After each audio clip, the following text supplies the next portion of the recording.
Oi para você, aqui é Alex, paz e bem onde você estiver. Eu quero te contar uma parábola muito importante que tem ajudado alguns pacientes a atravessarem o processo de interpretação do perdão.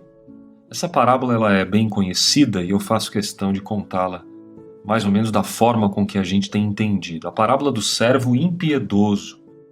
Pedro aproximou-se de Jesus e ele perguntou: Ô mestre, quantas vezes eu deverei perdoar ao meu irmão quando ele pecar contra mim? Até 7 vezes, o Pedro falou. E Jesus fala na parábola: eu te digo que não até 7, mas até 70 vezes 7. Imagina a cara de Pedro nessa hora. E ele diz: por isso o reino dos céus é como um rei que desejava acertar as contas com seus servos. Quando ele começou o acerto, foi trazido à sua presença um homem que lhe devia uma enorme quantia de prata.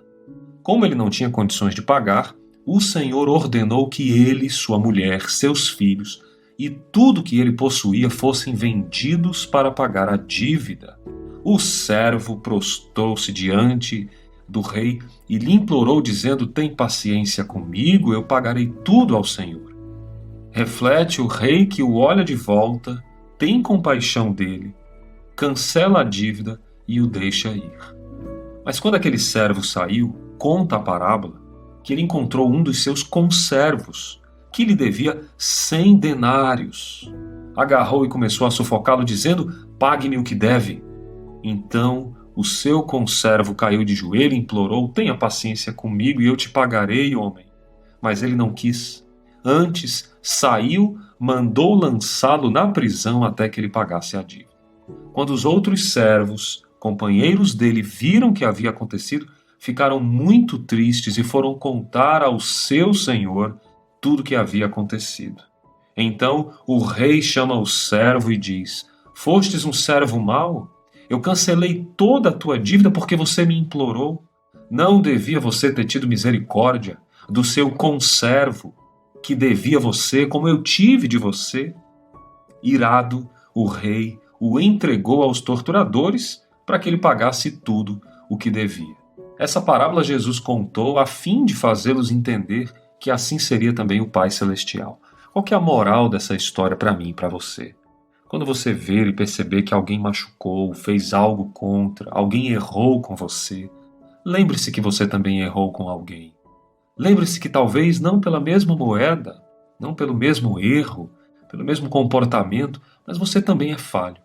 Quando a gente entende essa dimensão de que todos somos iguais, nós entendemos que cada um colhe aquilo que vai semear. Faz sentido? Ora, por exemplo, uma pessoa que trai é alguém que com certeza morre de medo de ser traído ou, de alguma forma, vive às escondidas, vive o tempo inteiro temeroso porque não sabe ao certo o que vai acontecer nos seus dias. E alguém descompensado de alguma forma porque não se vê satisfeito com aquilo que tem. Alguém que, por exemplo, te machucou com palavras e infelizmente não tem muito a dar. A gente precisa aprender a liberar um perdão. Esse perdão que é genuíno, que é de dentro, esse perdão que faz com que a gente compreenda melhor as coisas. Meu Deus, essa pessoa deve ter passado muito para fazer algo comigo. Logo, esse veneno do erro alheio eu não posso beber. Eu passo a ajudá-lo. Tem dezenas de histórias que a gente já conseguiu ver.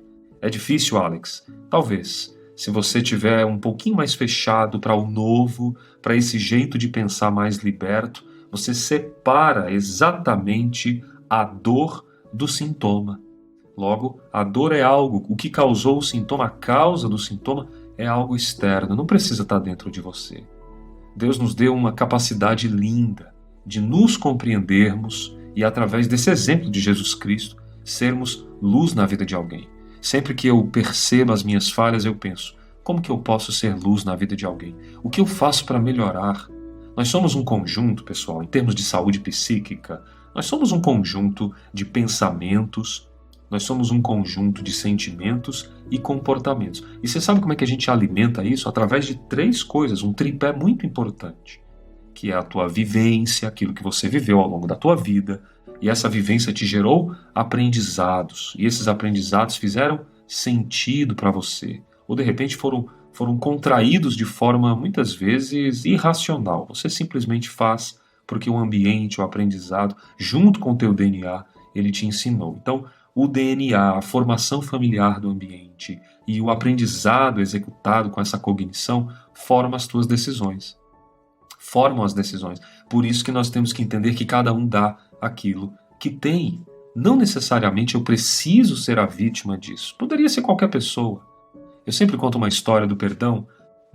Trato muito mulheres e mulheres que tiveram situações homéricas na sua infância, difíceis, grandiosas em termos de traumas e mágoas. E muitas dessas mulheres que eu tenho percebido, elas atravessam uma circunstância bem difícil quando a violência sexual ou a violência verbal, que às vezes machuca tanto quanto, elas atravessam o peito, o coração. Eu sempre conto a história das flechas. Imagine várias crianças correndo numa floresta imensa e todas elas estão brincando quando de repente flechas são disparadas por todos os lados.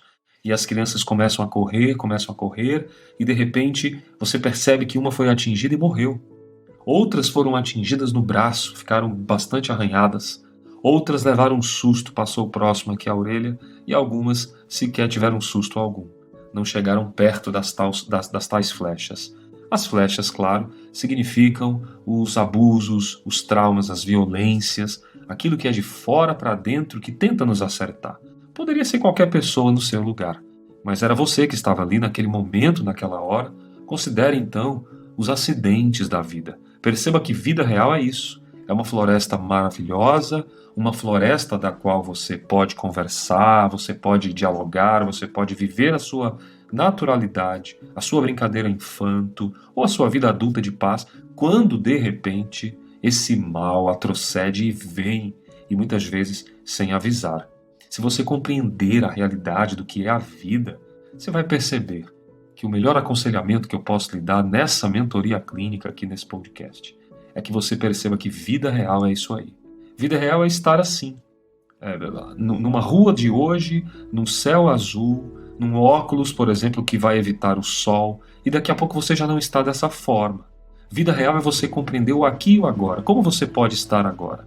Eu posso estar aqui no consultório, eu posso estar dentro do meu carro, em cima da minha moto, viajando de avião, eu posso estar dormindo, tomando um banho. Eu preciso viver a realidade daquilo que está acontecendo. Se eu estou lendo um livro, viverei aquela realidade. Quando a gente entende a realidade, a gente percebe que os acidentes podem acontecer nesse momento específico. Quantas palavras todos os dias, das quais eu tenho falado aqui, e outras tantas que voltam, fez sentido. Obrigado, o Senhor me ajudou, que coisa interessante, não parava para pensar dessa forma. Faça valer isso, experimente um pouquinho, deixe essa palavra entrar no seu coração. Eu aqui desse lado, você aí. Eu não faço ideia de quando e como e onde você está ouvindo o som da minha voz. Mas o que eu gostaria mesmo é que essas palavras fizessem sentido para você, onde você estiver. Pratique o perdão. A Saudiflix tem dezenas de conteúdos sobre esse tema para você. Acompanhe, paz e bem, receba. A gente se vê até lá. Oi para você, aqui Alex Cavalcante. Muito obrigado por ser parte dessa jornada de saúde integral. Acredite, há uma porta, sempre há uma saída. Compartilhe, sempre é tempo de reviver essa história diferente, uma nova história. Eu espero você para te ajudar. Acesse nossos links. Paz e bem.